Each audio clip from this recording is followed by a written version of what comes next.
فوالكم عرديت نبرو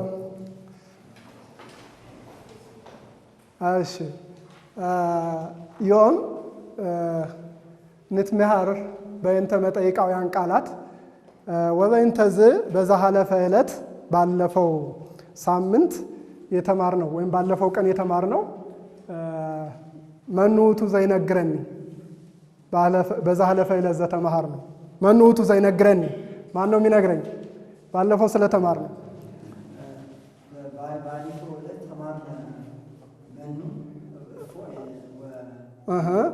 እፎ መኑ መንውቱ ዘይሁብ ሊተ ምሳሌ የሚሰጠኝ እስኪ ምሳሌ መኑ መጻ ናሁ በጣም ጥሩ ጥቀሰና ይውጡ መኑ ውእቱ ስምከ ጥቀሰና ይውጡ መኑ ውእቱ ስምከ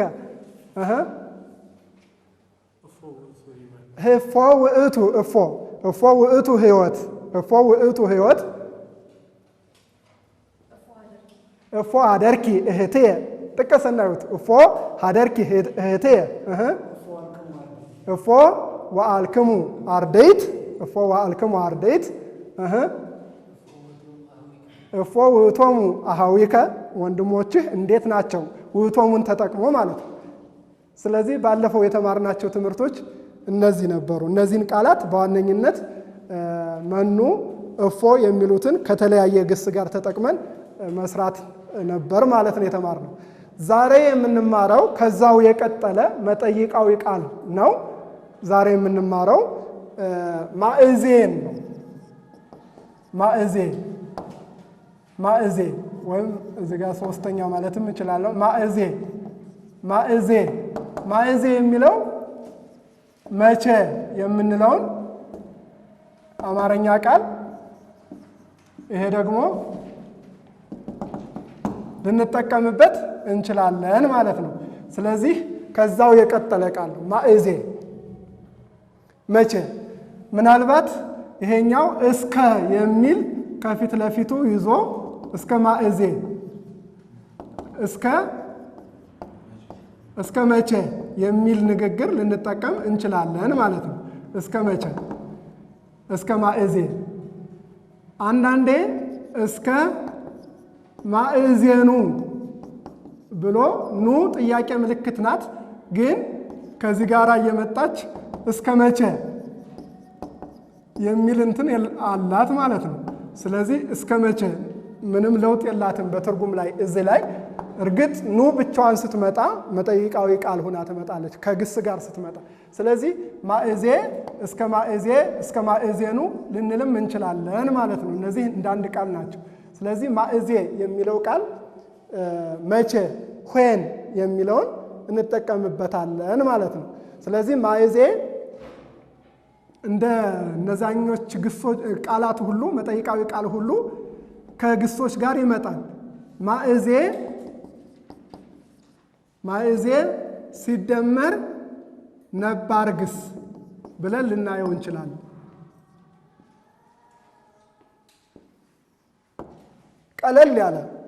ቀለል አድርገን ማየት ስለዚህ ማእዜ ሲደመር ነባር ግስ ብለን ካየነው ነባር ግሶችን ባለፈው አይተናል ባለፈው ያየናቸው ነባር ግስ ያልናቸው ማን ናቸው ውእቱ ይእቲ ውእቶሙ ውእቶን እነዚህ ነባር ግስ የሚባሉት በተለያየ ጽሁፎች ላይ ሊቃውንቱ ነባር አንቀጽ ይሏቸዋል ያ ማለት ተመሳሳይ ነው ነባር አንቀጽና ነባር ግስ ብንለው ተመሳሳይ ነው እንግሊዘኛው ላይም እንደምታውቁት verb to be ብለን የምናውቃቸው is was ብለን past እና presentን የያዙት ማለታችን ነው ስለዚህ ምሳሌ ብናይ ምሳሌ መቼም ነገሮች ሁሉ በምሳሌ ስለሆነ የሚረቱት ምሳሌ ስናይ ግልጽ ይሆንልናል እዚህ ጋር። ስለዚህ ማእዜ ውእቱ ፈተና በግዕዝ ፈተና ነው። ስለዚህ ፈተና የግዕዝ ቃል ነው ማለት ነው። አማርኛ ላይ ብዙ የግዕዝ ቃላት አማርኛ ላይ የለመድነው ቃላት ስላለ ፈተና የግዕዝ ቃል ነው። ስለዚህ ማእዜ ውእቱ ፈተና ብል ፈተና መቼ ነው ያልኳቸው። ፈተና መቼ ነው ብል ጌሰም ምንድን ነው? ውእቱ ፈተና። ስለዚህ ይሄ በቀላሉ ጌሰም የሚለውን ቃል ብቻ ነው አዲስ ያመጣን እንጂ ውእቱ የሚለው እንዳለ ሄደ ማለት ነው። ስለዚህ ማእዜ ውእቱ ፈተና፣ ጌሰም ውእቱ ፈተና እንላለን ማለት። ስለዚህ ማእዜ ከውእቱ ጋር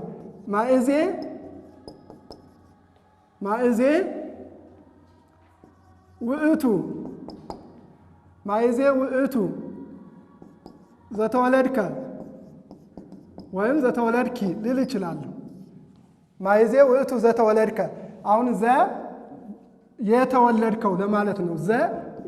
ተብላ ስለምትፈታ መቼ ነው የተወለድከው? ስለዚህ ማእዜ ውእቱ ዘተወለድከ ብል በዕለተ ሰሉስ ውእቱ ዘተወለድኩ ልል እችላለሁ ማለት ነው። ስለዚህ ማእዜ ውእቱ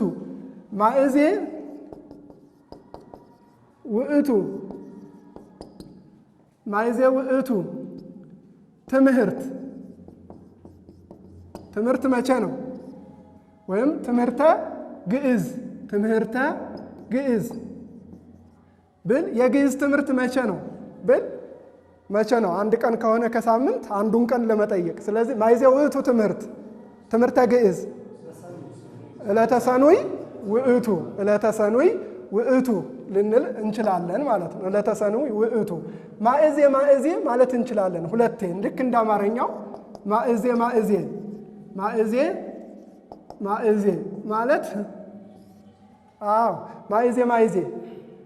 ማእዜ ውእቱ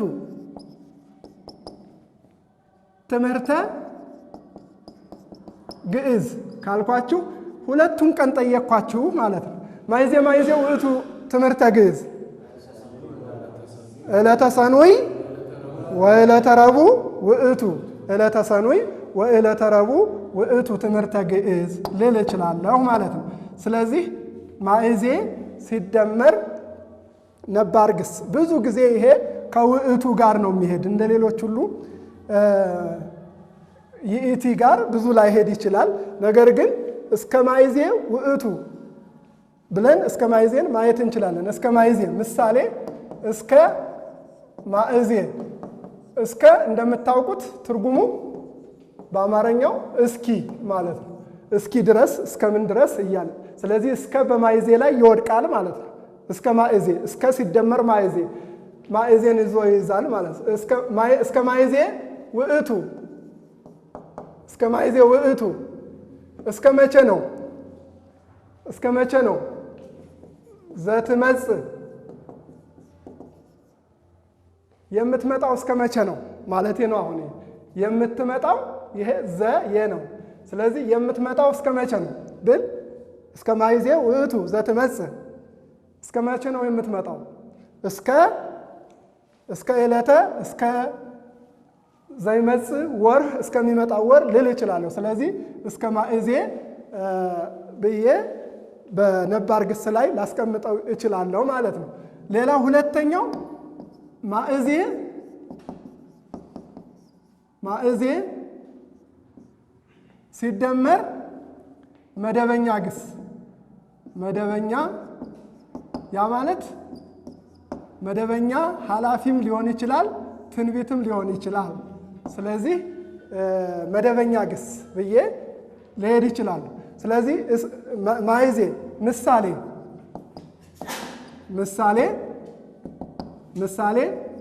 ማእዜ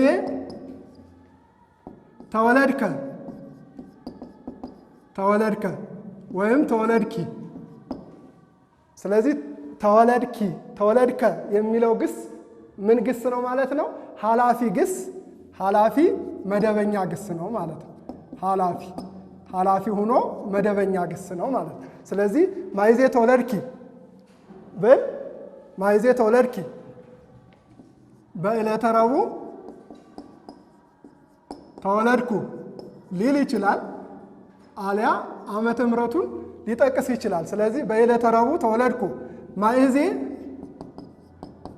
ማይዜ ተወልደ ማይዜ ተወልደ ክርስቶስ ብል ምን እያልኩ ነው? ክርስቶስ መቼ ተወለደ እናውቀዋለን አይደል? ክርስቶስ የተወለደበትን ማይዜ ተወልደ ክርስቶስ በወርሃ ታኅሳስ በወርሃ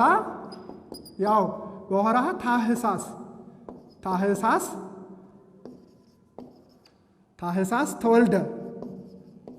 ተወልደ በወርሃ ታኅሳስ ተወልደ ክርስቶስ።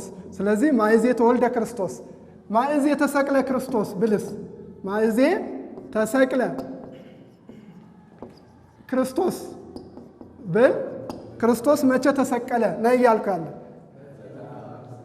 በዕለተ የታወቀ ቀን ስለሆነ ነው ይሄንን የምጠቅሰው። ስለዚህ ማይዜ ተወልደ ክርስቶስ በወርሃ ታኅሳስ ተወልደ ክርስቶስ ማይዜ ተሰቅለ ክርስቶስ በዕለተ ዓርብ ተሰቅለ ክርስቶስ በዕለተ ዓርብ ተሰቅለ። ስለዚህ ግሱ ሳይቀየር ተሰቅለ የሚለው ሳይቀየር እዚህ ላይ የተጠየቀበት መመለስ ይቻላል ማይዜን ተጠቅመን ማለት ነው። ስለዚህ ማይዜ ተወልደ ክርስቶስ ማይዜ ተሰቅለ ክርስቶስ ማይዜ ተንሳ ክርስቶስ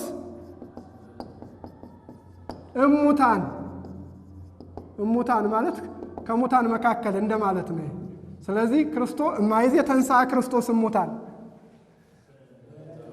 በዕለተ እሁድ ተንሳ ክርስቶስ እሙታን። ስለዚህ ማይዜ ወደዚህኛው ስንመጣ ደግሞ ማይዜ መጻእከ መቼ መጣህ ወይም መጻእኪ ማይዜ መጻእከ ምነ ክፍለ ሀገር ማይዜ መጻእከ ምነ ክፍለ ሀገር ዮም መጻእኩ ዮም ምንድን ነው? ዛሬ አይደል? ትማልም ምንድን ነው? ትማልም ትናንት። ስለዚህ ትማልም መጻእኩ እስኪ ማይዜ መጻእከ ትማልም መጻእኩ ማይዜ መጻእከ ዮም መጻእኩ ማይዜ መጻእከ ምነ ክፍለ ሀገር ትማልም መጻእኩ። ስለዚህ ማእዜ የሚለው እንትንን መግለጽ ስለሆነ እነዚህ ቃላት ይሄ መጻእከ የሚለው ኃላፊ ግስ ነው። ማይዜ መጻ ከሆነ ደግሞ እሱ የሚለውን ስለሆነ ማይዜ መጻ እሁከ ማይዜ መጻት ብልም እችላለሁ። ማእዜ መጽአት እህትህ መቼ መጣች ብል ዮም መጻት ነው የምትል መልሱ ዮም መጻት ዮም መጻእኩ እኔ ሲሆን ኩ ነው፣ እሷ ሲሆን ትን ነው። ስለዚህ በግሶች ላይ ሁሌ የሚደረግ ነው። ስለዚህ ዮም ማለት ዛሬ ነው። ማይዜ መጻእከ ካልኩህ ወይም ማይዜ መጻእኪ ካልኳችሁ ዮም መጻእኩ ማለት መጣሁ። ማይዜ መጻት እህትህ መቼ መጣች ካልኩኝ ደግሞ ዮም መጻት እህትየ ትላላችሁ ማለት ነው። ስለዚህ ይሄ እንዳጠቃላይ ማእዜ የሚለው ኃላፊ ግስ ላይ እነዚህ በሙሉ ኃላፊ ግሶች ናቸው። ግሱ እንግዲህ እንደነገርኳችሁ ለነጠላ ለቅርብ ሊሆን ይችላል። ለብዙ ማይዜ ተወልደ የነበረው ተወልዱ ሲል እነሱ ተወልደት ሲሆን ማይዜ ተወልደት ማርያም መቼ ተወለደች? ግንቦት አሐዱ አይደል? ማይዜ ተወልደት ሲሆን ለሴቷ ይሆናል። ስለዚህ ማይዜ በኃላፊ ግስ ላይ ለሴትም ለወንድም መሆን ይችላል ማለት ነው። ስለዚህ ማይዜ እንደገና ማይዜ በትንቢትም ላይ ማይዜ ትትሚሃር ወይም ትትሚሃሩ ልሳነ ግዕዝ ይሄ ማለት ደግሞ ትትሚሃሩ የሚለው ትንቢት ግስ ነው። ስለዚህ መደበኛ ግስ ላይ ጠቅልየው ነው እንጂ ማይዜ ሲደመር ኃላፊ ግስ ማይዜ ሲደመር ትንቢት ግስ ሆኖ ያገለግላል ማለት ነው። ስለዚህ ማይዜ ትትሚሃሩ ስል ትንቢት ግስ ነው። ትትሚሃሩ ማይዜ ትትሚሃሩ ልሳነ ግዕዝ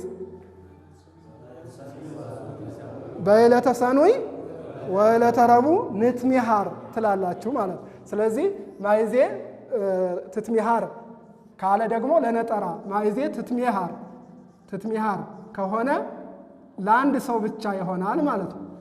ማይዜ ትትሚሃር አልኩ ማለት መቼ ትማራለህ ማለቴ ነው። መቼ ትማራለህ? የግዕዝ ቋንቋ መቼ ትማራለህ? ማይዜ ትትሚሃር ልሳነ ግዕዝ ለአንድ ሰው ሲሆን፣ ለሴቷ ሲሆን ደግሞ ማይዜ ትትሚሃሪ እስኪ በሉት። ማይዜ ትትሚሃሪ፣ ማይዜ ትትሚሃሩ። በጣም ጥሩ። ስለዚህ እንዲህ እያለ ይነገራል ማለት ነው። ሌላ ማእዜ ተሐውር ብል እንግዲህ ሆረ ማለት ሄደ ማለት ነው። ሄደ ተሐውር ሲሆን ይሄ ትንቢት ሆነ ማለት ነው።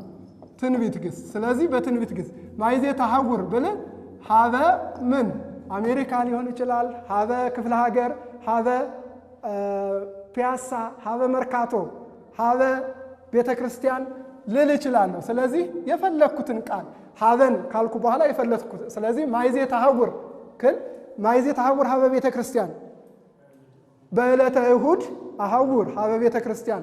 ማይዜ ተሐውር ሀበ ቤተ ትምህርት፣ ወደ ትምህርት ቤት መቼ ትሄዳለህ? ኩለሄ አሐውር፣ ሁልጊዜ እሄዳለሁ። አይ ኦልዌይስ ጎ ቱ ስኩል ስንል አነ አሐውር ኩለሄ ሀበ ቤተ ትምህርት፣ ማይዜ ተሐውር ሀበ ቤተ ትምህርት። ስለዚህ ማይዜ የሚለው ይህንን ይገልጻል ማለት። ዋናው ነገር ልነግራቸው የፈለግኩት ግልጽ ነው።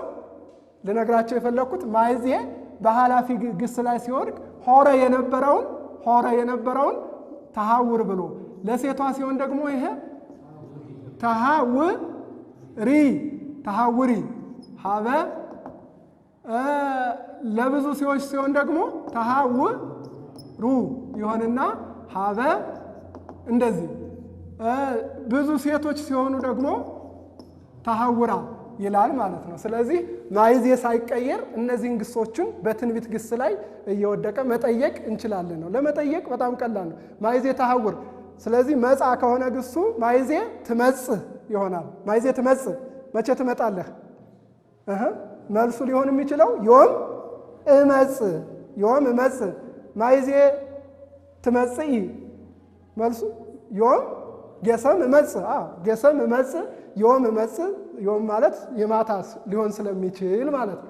ስለዚህ አጠቃላይ በዚህኛው አሁን ማእዜን ያየንበት ይሄንን ነው። ስለዚህ ማእዜ ልንል እንችላለን። መቼ እስከ ማእዜኑ፣ እስከ መቼ ማለት ነው።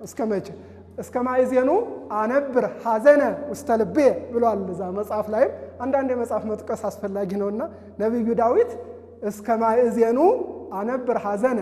ስለዚህ አነብር የሚለው ትንቢት ነው ማለት ነው። አንበረ ማለት አኖረ፣ አስቀመጠ ነው። ስለዚህ እስከ ማእዜኑ አነብር ሲል እስከ መቼ ሐዘንን በልቤ አስቀምጣለሁ አኖራለሁ ማለቱ ነው። ስለዚህ እስከ ማእዜኑ አነብር ሐዘነ። ስለዚህ እስከ ማእዜኑ ሲደመር ኃላፊ ግስ እንደ ሰዋስው ስናየው እስከ ማእዜኑ ሲደመር በኃላፊ ግስ ላይ መውደቅ ይችላል ማለት ነው። ሌላው ሁለተኛው ትምህርታችን ከማይዜ ቀጥሎ አይቴ ነው። አይቴ ማለት ደግሞ የት ማለት ነው። ምናልባት ሀበን ከፊት ለፊቱ ይዞ ሀበ አይቴ ልንል እንችላለን። እምን ከፊት ለፊቱ እያስገባ አይቴ የሚል ቃል ሊኖር ይችላል። ይቺ ሀበ ወደ ነው፣ ከ ነው። ስለዚህ ይሄ ወዴት፣ ይሄ ከየት የሚል ልንጠቀምበት እንችላለን። እንግሊዘኛው ደግሞ ዋናው ይህንን ማለት ሲሆን ምናልባት ይህንን ቱ እንደዚህ ያለ ቃል እርግጥ ባይኖረውም ራሱ ዌር የሚለው ይገልጸዋል። ይሄ ደግሞ ፍሮም ልንለው እንችላለን። ስለዚህ እነዚህ ቃላት በጣም ወሳኝ ቃላት ናቸው ነገሮችን ለመጠየቅ። የዚህ አገልግሎት የአይቴ አገልግሎት ምንን ለመጠየቅ ነው የምንጠቀምበት? ቦታን አይደለ? where is used as to ask place ቦታን ለመጠየቅ ነው የምንጠቀምበት። ስለዚህ አይቀየርም። ቋንቋዎች ሁሉ እኩል ናቸው፣ አቻ አካሄድ ነው ያላቸው። ስለዚህ አይቴ እንደ ቅድሙ ሁሉ አይቴ ፕላስ ነባር አንቀጽ ወይም ነባር ግስ ብለን ማየት እንችላለን። ነባር ግስ ምሳሌ አይቴ ውእቱ ቤትከ። ስለዚህ መልሱ መርካቶ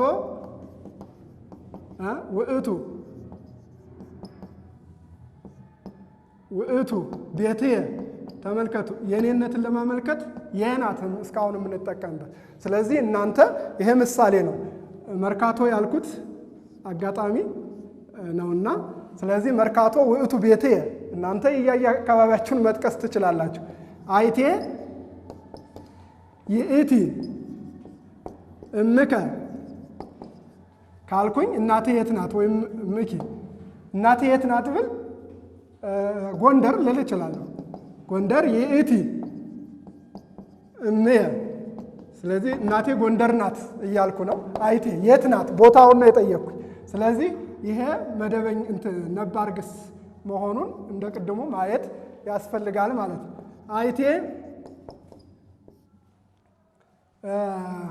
አይቴ ውእቶሙ ሲበዛ አይቴ ውእቶሙ አዝማዲከ። ዘመዶችህ የት ናቸው? የት ልበላቸው? አዲስ አበባ ውእቶሙ አዝማዲየ። አይቴ ውእቱ ብሔራ ለጥበብ ይላል። እዛ ብሔራ ለጥበብ። እንግዲህ ይሄ በጣም ከባድ ጥያቄ ነው። አይቴ ውእቱ ብሔራ ለጥበብ የጥበብ ሀገሯ የት ነው ብል ኢትዮጵያ ደስ ይለኛል። ስለዚህ አይቴ ውእቱ ብሔራ ለጥበብ። ብሔር ማለት በግዕዝ እዚህ ላይ መያዝ ያለባችሁ ብሔር ሀገር ማለት ነው። ሀገር ምናልባት ከዘመኑ ቋንቋ ጋር ብሔር የሚለውን እንዳታጠቡት። ብሔር የሚል ሲጠቀሙበት የነበረው ግዕዝ የሚጠቀመው ሀገር ብሎ ስለሚከፍለው፣ ስለዚህ አይቴ ብሔራ ለጥበብ ስል የጥበብ ሀገሯ የት ነው ማለት ነው። ስለዚህ ኢትዮጵያ ብላችሁኛል። ኢትዮጵያ ውእቱ ነው የምትሉ ኢትዮጵያ ነው። አይቴ ውእቱ ብሔራ ለጥበብ። ስለዚህ አይቴ ውእቶን በሴቶችም መሆን ይችላል። አይቴ ውእቶን አሃቲከ። ባለፈው እንደነገርኩ አሃቲከ እህቶችህ የት ናቸው? ፒያሳ ውእቶን አሃቴ ነው የምል። አሃቴ እህቶቼ ፒያሳ ናቸው። እንግዲህ ፈለጋችሁ ቦታ ማድረግ ይቻላል። ስለዚህ አይቴ የሚለው ከነባር ግስ ጋር ስንጠቀመው ይሄን ይመስላል ማለት ነው። ስለዚህ አይቴ ሲደመር ነባር ግስ ምሳሌዎቹ እነዚህን ይመስላሉ ማለት ነው። ሌላ በሁለተኛ የምናየው አይቴ ሲደመር አሁንም መደበኛ ግስ ነው። ስለዚህ አይቴ ሲደመር መደበኛ ግስ የምንላቸው እስኪ እንደ ምሳሌ የሚነግረኝ ኃላፊ ግስ የሚነግረኝ ከተማራችሁት ከባለፈው አንጻር አይቴ መጻ ሆሩ ሄዱ ሆረ ሆረት አይቴ ተወልደ በትክክል። ስለዚህ አይቴ ምሳሌ አይቴ ተወልደ ወይም ተወለድከ ብለው በቅርብ ለማድረግ አይቴ ተወለድከ አንተ ብል አይቴ ተወለድክ አንተ የተወለድክበትን ቦታ ማለት ነው። አዲስ አበባ ተወለድኩ መጨረሻው መምጣት ይችላል። አነ ልንለው እንችላለን። ስለዚህ አዲስ አበባ ተወለድኩ አነ ወይም አነ ተወለድኩ አዲስ አበባ፣ አነ ተወለድኩ አዲስ አበባ ሁለቱም ያ ናቸው። አይቴ ተወለድከ፣ አይቴ ተወለድኪ። ስለዚህ አንዱን ግስ አይቴ ተወለድኪ አንቲ ካልኩኝ ሰናይት አነ ተወለድኩ አዲስ አበባ አነ አንድ ነው ማለት ነው። አነ ተወለድኩ አዲስ አበባ ሊሆን ይችላል ማለት ነው። ስለዚህ ተወለድከና ተወለድኪ ሲል የሴት መሆኑ ነው ልዩነቱ ማለት ነው። አይቴ ሆረ አቡከ ወይም አቡኪ። አይቴ ሆረ አቡከ አባቴ የተደ ብንያም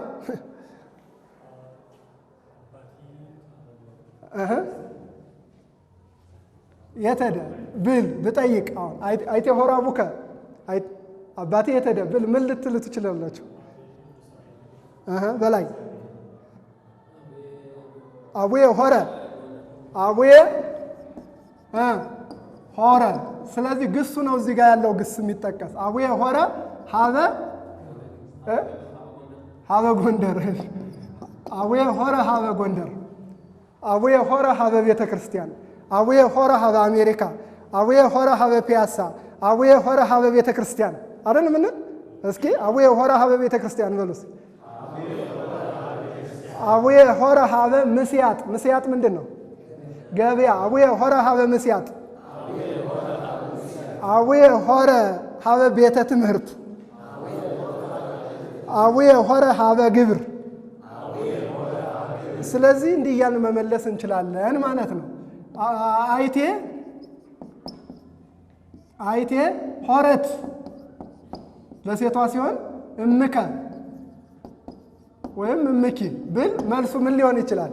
በዚህ ሕግ መሰረት እምየ ሆረት፣ በትክክል እምየ ሆረት ሀበ ምስያጥ፣ ምስያጥ ምስያጥ ማለት ገበያ ማለት ነው። ገበያ ገበያ። ስለዚህ እምየ ሆረት ሀበ ምስያጥ ለእኔ ሳደርጋት እምየ አቡዬ የሚሉት እናቴ አባቴ ለማለት ነው። ስለዚህ የሴቷ ሲሆን ሆረ ለወንዱ ሆረት ለሴቷ ሆኖ እናገኘዋለን ማለት ነው። እነዚህን ቅድም እንደነገርኳችሁ ሀበ የሚል ቅጥያ አስቀድመን እንትን ማለት እንችላለን።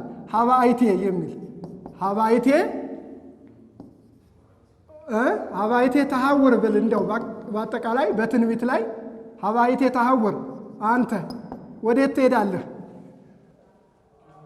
ሁልጊዜ መልሱ ሀበ ብዬ ከጠየቅኩ ሀበ ብዬ ነው የምመልስለት። ስለዚህ ሀበ ቤትየ አሐውር እላለሁ። ሀበ ቤትየ አሐውር ወዴት እሄዳለሁ? ወደ ቤት እሄዳለሁ። ሀበ አይቴ ለሴቷ ሲሆን ምን ልበላ? ይሄን ተሐውሪ ለሴት ሲሆን በትንቢት ጊዜ ይቺ ሬ የነበረው ወደ እንትን ይሄዳል ወደ ሳልስ። ስለዚህ ሀበ ቤቴ ይቻላል አሐውር ነው መልሱ አይቀየርም። ስለዚህ ሀበ አይቴ ተሐውር አንተ ብል አነ ሐውር ሀበ ቤትየ ቱ ማይ ሃውስ ቱ የሚለው ነው። ሀበ አይቴ ተሐውር አንተ ሀበ ትዕይንት አሐውር አነ። ሀበ ትዕይንት ማለት ነው ማለት ነው ከተማ፣ ትዕይንት ከተማ ነው። ሀበ ትዕይንት አሐውር አነ። ሀበ አይቴ ተሐውር አቶ መኮንን ሀበ ቤተ ክርስቲያን አሐውር አነ። ጽዮን ሀበ አይቴ ተሐውሪ ሀበ ምስያጥ አሐውር አነ። ሰናይት ሀበ ቤትየ አሐውር አነ እንላለን ማለት ነው። ስለዚህ ሀበ ብዬ ስጠይቅ እዚህ ጋር ማን ያስፈልገዋል?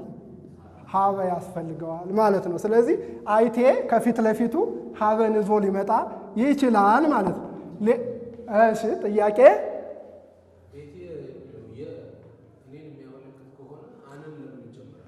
አያስፈልግም። ይቺ እኔ የምትለዋን ቤቴ ማለት ወደ ቤቴ ወደ እኔ ቤት እንደማለት ነው በአማርኛ ወደ እኔ ቤት። ስለዚህ እኔ ወደ ቤቴ እሄዳለሁ። ስለዚህ ተደጋጋሚ ሊሆን ስለሚችል ችግር የለውም አነን ብንጠቀም። ግን ይቻለች ማለት የእኔነቱን ታመለክታለች። ይቺ በነገራችን ላይ ይቺ እንማራታለን ለይተን። ፖሰሲቭ ናት። ማንን የምትወክለዋ ፖሰሲቭ ናት? ማይ የምትለው ማይ ሃውስ ማይ ብለን የምንጠቅሳት ናት።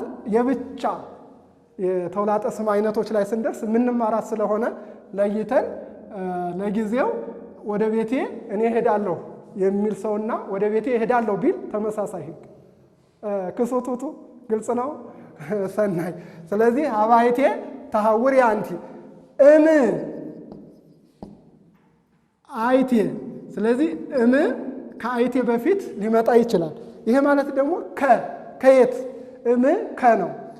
ምናልባት ይቺ እም የምትለዋ ቃል ሲጠብቆ ሲነበብና ላልቶ ሲነበብ የተለያየ ትርጉም አለው። ይሄንን በማንኛውም ቃል ላይ ጠብቆ ሲነበብና ላልቶ ሲነበብ የተለያየ ትርጉም አለው። ለምሳሌ እም ብል ምን እያልኩ ነው? እስኪ በሉ። ካልኩኝ እናት ማለት ነው። ካልኩ ከማለት ነው። ስለዚህ ይህንን እንደ እንትን ያዙት። ስለዚህ አማይቴ መጻእከ ብል ወይም መጻእኪ እምነ ቤትየ መጻእኩ ነው የምትሉ። እምነ ቤትየ መጻእኩ እማይቴ መጻእከ ከየት መጣህ? እማይቴ መጻእከ ይወም እምነ ቤትየ መጻእኩ እማይቴ መጻእከ እምነ ቤተ መጻሕፍት እማይቴ መጻእከ አንተ እምነ ግብርየ መጻእኩ እማይቴ መጻእከ ዳዊት እምነ ቤተ ግብርየ ከስራ ቦታዬ መጣው። ስለዚህ እምነ ቤትየ መጻእኩ ብለን ልንመልስ እንችላለን ማለት ነው። ስለዚህ እማይቴ መጻእኪ ሲሆን ለሴቷ ወይም መጻእኪ ሲሆን ለሴቷ ይሆናል። መጻእክሙ ካልኩኝ ደግሞ ከየት መጣችሁ ነው። እምነ ግብርና መጻእነ ይላል መልሱ። መጻእነ። ስለዚህ እምነ ግብርና መጻእነ ይላል ማለት ነው። ስለዚህ አይቴ እማይቴ ሀባይቴ የሚሉ ቃላት እዚህ ላይ እንደተጠቀሱት አይቴ ማለት የት ማለት ነው። ሀባይቴ ማለት ወዴት ለማለት ነው። እማይቴ ማለት ከየት ለማለት ስንጠቀምበት የምንጠቀምበት ቃል ነው ማለት። ስለዚህ አይቴ የሚለውን እንዳጠቃላይ በእነዚህ ግሶች ላይ ተመርኩዘን አይተናል ማለት ነው። ዛሬ የተማርነው እንዳጠቃላይ ሁለቱን ቃላት ነው። መጠይቃዊ ቃላት ታስታውሱታላችሁ። ማንን ነው የተማርነው ዛሬ? ማይዜ ምን ማለት ነው? መቼ። በአማርኛው መቼ ማለት ነው። እርግጥ ግዕዝን በአማርኛ ማስተማር እንደ ማስተማር አይደለም፣ ለጊዜው ጅመራ ስለሆነ ነው እንጂ ወደፊት ግዕዙን በግዕዝ ነው መልስ የምንሰጥበት ወደፊት። ለዛሬው ግን ማይዜ ማለት መቼ የሚለውን አማርኛ አቻ ትርጉም ይዞ እንጠቀምበታለን። ስለዚህ ማይዜ ውእቱ ዘተወለድከ መቼ ነው የተወለድኩ፣ ማይዜ ውእቱ ፈተና ብለን ማይዜ ሲደመር መደበኛ ግስ ብለን አይተነዋል። ሌላው ደግሞ ነባር ግስ ብለን አይተነዋል። ሌላው ሁለተኛው ደግሞ ማይዜ ሲደመር መደበኛ ግስ። መደበኛ ግሱ ኃላፊ ሊሆን ይችላል፣ ትንቢት ሊሆን ይችላል። ማይዜ መጻእከ ካልኩኝ ኃላፊ ግስ ላይ ማይዜ መጻእከ ብልህ ናሁ መጻእኩ። ማይዜ ተወለድከ በዕለተ ሰንበት ተወለድኩ። ማይዜ ትመጽእ ብልህ ደግሞ ጌሰም እመጽእ። ማይዜ ተሐውር ሀበ ቤተ ክርስቲያን በዕለተ እሁድ አሐውር ሀበ ቤተ ክርስቲያን ብለን ማይዜ ሲደመር በትንቢት ግስ ላይና ማይዜ ሲደመር በኃላፊ ግስ ላይ ብለን አይተናል ነው። በሁለተኛ ያየነው ቃል ማንን ነው?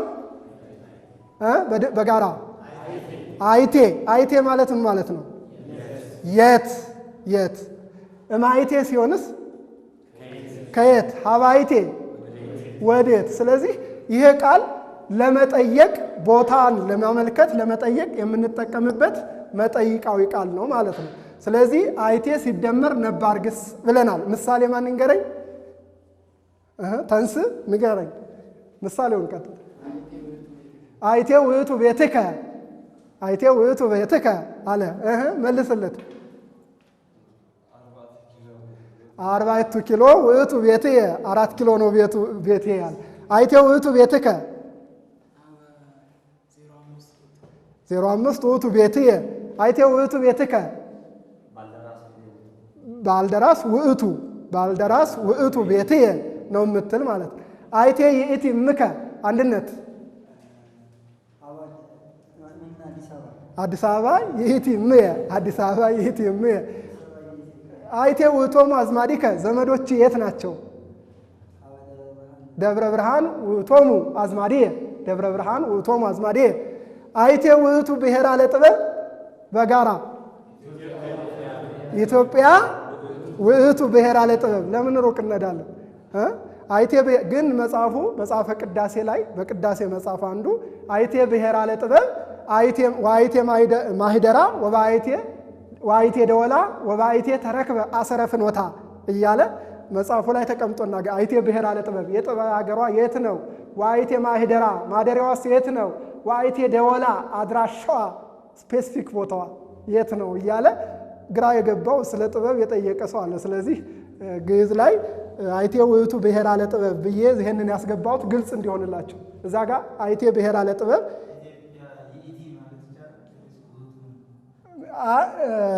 ብሔራ ብሎ ስለጠየቀ ነው።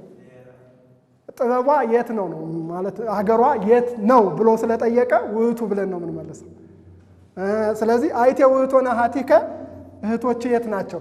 ስለዚህ አይቴ ሌላኛው ሁለተኛው እንትን መደበኛ ግስ ላይ ነው። አይቴ ተወለድከ፣ አይቴ ተወለድከ ብንያም አዲስ አበባ ተወለድኩ፣ አይቴ ተወለድከ አዲስ አበባ ተወለድኩ፣ አዲስ አበባ ተወለድኩ፣ ደብረ ማርቆስ ተወለድኩ አነ፣ አዲስ አበባ ተወለድኩ አነ፣ አዲስ አበባ ተወለድኩ አነ። አይቴ ተወለድከ ደሴ ተወለድኩ አነ፣ አይቴ ተወለድከ አንተ። ዘዋይ ተወለድኩ አነ፣ አይቴ ተወለድከ አንተ።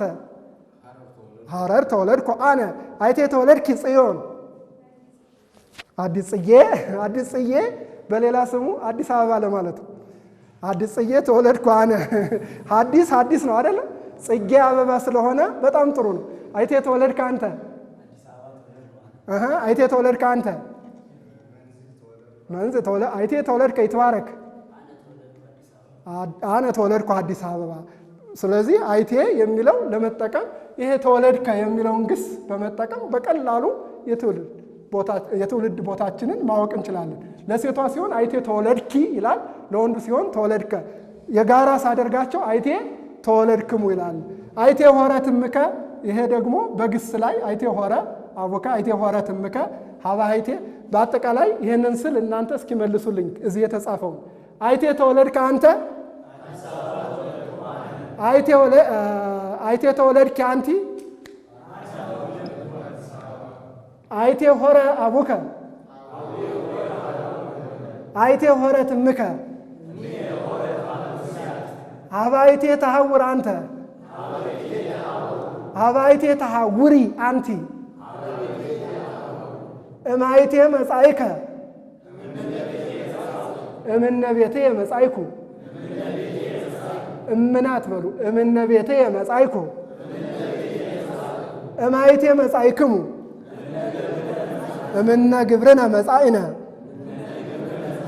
ስለዚህ እንዳጠቃላይ እነዚህ አይቴና ማእዜ የዛሬ ዋና ትምህርታችን ሆነው ለሚቀጥለው ግን በእነዚህ ቃላት በአይቴና በማእዜ አረፍተ ነገር ጥያቄያዊ አረፍተ ነገር ወይም ኢንትሮጋቲቭ ሴንቴንስ የምንለውን ሰርታችሁ ትመጣላችሁ ማለት ነው።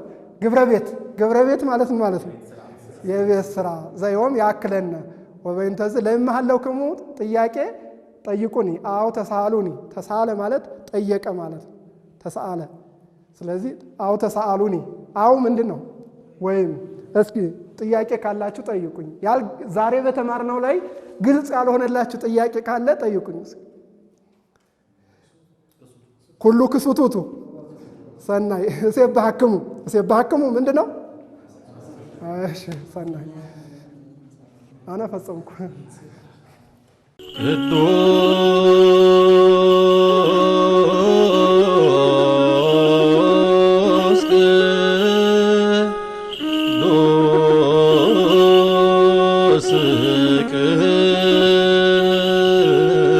ቅዱስ እግዚአብሔር